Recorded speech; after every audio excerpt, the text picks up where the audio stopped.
सीधे रांची का रुख करते हैं। संपादक अनुराग ठाकुर हमारे साथ जुड़े हुए हैं। झारखंड चुनाव की घोषणा हो गई है। अनुराग, दोनों खेमे अपनी अपनी जीत सुनिश्चित करने को लेकर पूरा दमखम भी पहले से ही लगाते आ रहे हैं और अब चुनाव की तारीख के ऐलान के बाद क्या स्थिति दिख रही है? बिल्कुल दीपक, अब चुनाव की तारीखों का ऐलान हो गया है और अगर हम दोनों ही दल की बात करें तो अगर एनडीए गठबंधन की हम बात करें तो आज दिल्ली में 6:30 बजे बैठक है और बैठक में जो उम्मीदवारों के नाम पे पेच फंस रहे हैं वो क्लियर हो जाएगा। और वहीं हम इंडिया गठबंधन की बात करें अगर तो उसमें भी सीट शेयरिंग को लेकर कुछ पेच फंस रहे हैं। तो मुझे लगता है हेमंत सोरेन उसे जल्द से जल्द, मुझे लगता है कल सौराय भवन में एक बैठक बुलाई गई थी, वहाँ पे रणनीति तैयार हुई थी और उम्मीदवारों के नामों पे भी चर्चा हुई थी कहाँ किसे उतारा जाए। और वहीं कांग्रेस के साथ भी मुझे लगता है सामंजस्य बैठाकर तमाम उम्मीदवारों की घोषणा मुझे लगता है 1 से 2 दिनों में हो जाएगी, क्योंकि चुनाव आयोग ने बहुत कम समय दिया है। हालांकि जेएमएम पहले मांग कर रही थी कि हमारा कार्यकाल 5 जनवरी तक है, तो थोड़ा चुनाव लेट से कराया जाए, लेकिन वो नहीं हो पाया और इलेक्शन कमीशन ने डेट अनाउंस कर दिया है। तो उसके बाद अब तमाम पार्टियों को चुनावी मोड में आना पड़ेगा और कैंडिडेट की घोषणा को जल्द से जल्द करना पड़ेगा, ताकि कैंडिडेट अपने क्षेत्र में प्रचार प्रसार में लग जाए और काम कर पाए। उन्हें वहाँ की जनता से रूबरू होना पड़ेगा, जाके अपनी बातों को रखना पड़ेगा, क्योंकि चुनाव आसान नहीं है और क्योंकि पब्लिक भी आज की डेट में बेवकूफ़ नहीं है, तमाम उम्मीदवार भी ये जानते हैं। तो उन्हें अपने क्षेत्र में जाके मेहनत करना पड़ेगा, तभी वो चुनाव जीत पाएंगे।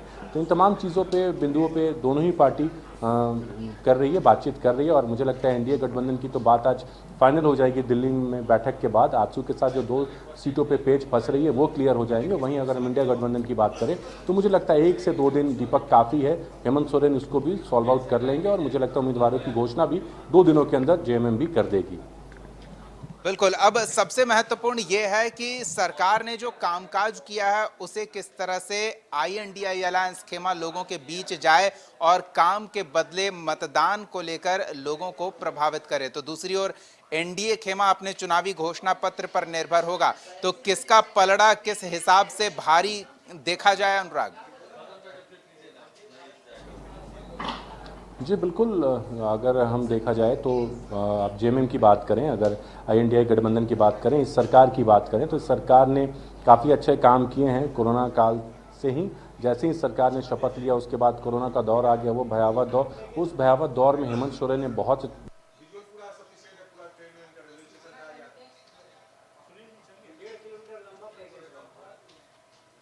या एयरलिफ्ट करके मजदूरों को विशेष विमान से रांची बुलाया, तो ये काबिले तारीफ थी। तो कोरोना के दौर में इन्हें काफी परेशानी का सामना करना पड़ा। हालांकि उसके बाद दौर आता है तो कुछ स्टेबिलिटी थी, लेकिन फिर ईडी का दौर आ गया। ईडी की जब इस झारखंड में लगातार दिखने लगी तो कुल मिला के ये 5 साल का कार्यकाल जो रहा हेमंत सोरेन के लिए बहुत चुनौतीपूर्ण रहा और तमाम उठापटक के बावजूद भी सरकार ने 5 साल का कार्यकाल पूरा कर लिया। अब देखना यह है कि आगे की क्या रणनीति होती है। हालांकि अगर जेएमएम की बात करें तो मैया सम्मान योजना ने काफी संजीवनी का काम किया है इस सरकार के लिए, और जिस तरीके से महिलाएं इस योजना से लाभान्वित हो रही हैं, उन्हें इसका फायदा पहुंच रहा है। और कल्पना सोरेन ने इस अभियान को तमाम महिलाओं तक पहुंचाया। जिस तरीके से वो पहुंचाने का काम किया, उन्होंने हर क्षेत्र में जाके वो महिलाओं से बात कर रही थी, महिलाओं को मन से धन्यवाद दे रही थी, आभार व्यक्त कर रही थी। तो कहीं ना कहीं ये जो महिला सम्मान योजना है, मैया सम्मान योजना, ये काफी प्रभावित रहेगा जेएमएम के लिए। इसका काफी लाभ भी इन्हें इस विधानसभा चुनाव में मुझे लगता है मिलेगा। वहीं अगर बिल्कुल बिल्कुल अनुराग, एक महत्वपूर्ण जानकारी हम अपने दर्शकों को दे दें, हम फिर आपके पास लौटेंगे। और वो महत्वपूर्ण जानकारी ये है कि 2 चरणों के चुनाव की घोषणा के साथ ही आज ही, जी हां, आज ही बीजेपी कोर ग्रुप की एक बैठक हो चुकी है। दूसरी बैठक दोपहर के बाद हुई है और तीसरी जो महत्वपूर्ण बैठक है जिसमें प्रधानमंत्री नरेंद्र मोदी और केंद्रीय चुनाव समिति के सभी सदस्य, यानी कि हम कह सकते हैं कि बीजेपी के केंद्रीय तमाम नेताओं की मौजूदगी में शाम 6:30 बजे जो बैठक बुलाई गई है उसमें झारखंड और महाराष्ट्र दोनों राज्यों में होने वाले विधानसभा चुनाव के लिए प्रत्याशियों की लिस्ट फाइनल कर ली जाएगी और साथ ही जो उपचुनाव अलग अलग राज्यों में होने वाले हैं संभवतः उस उपचुनाव में भी प्रत्याशियों की लिस्ट फाइनल कर ली जाएगी।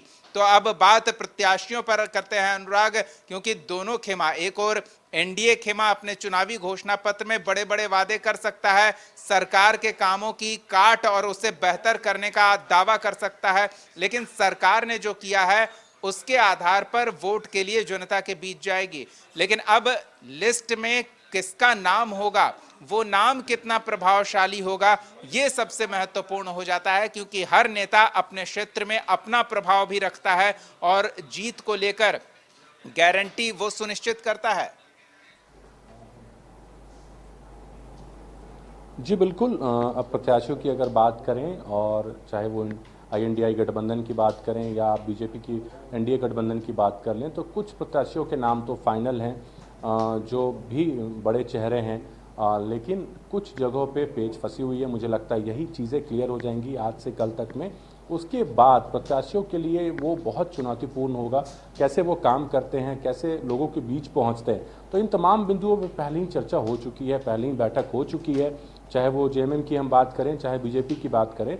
कोर कमेटी की बैठक हो रही है, लगातार उसमें चर्चा हो रही है कि और शॉर्टलिस्ट भी किया जा रहा है कैंडिडेट को। पहले 2 संभावित नामों को भेजा गया था दिल्ली कि किसे उम्मीदवार तय किया जाए। वो तमाम चीज़ों पे आलाकमान ने वहाँ पे फैसला ले लिया। हालांकि 2-3 सीटों पे बीजेपी का पेच फंस रहा है, तो एनडीए गठबंधन की, तो उसमें आज फैसला हो जाएगा। उसके बाद इंडिया गठबंधन की बात करें तो उसमें भी कुछ सीटों पे कांग्रेस अड़ी हुई है कि वो ज़्यादा सीटों पर लड़ना चाहती है। जेएमएम ने 2 टूक कह दिया कि हम आपको 31 सीट ही दे रहे हैं, उसमें भी वाम दल और आरजेडी को आप अपने कोटे से सीट दीजिए। तो कहीं ना कहीं यहाँ पे थोड़ा सा परेशानी हो सकती है हेमंत सोरेन को।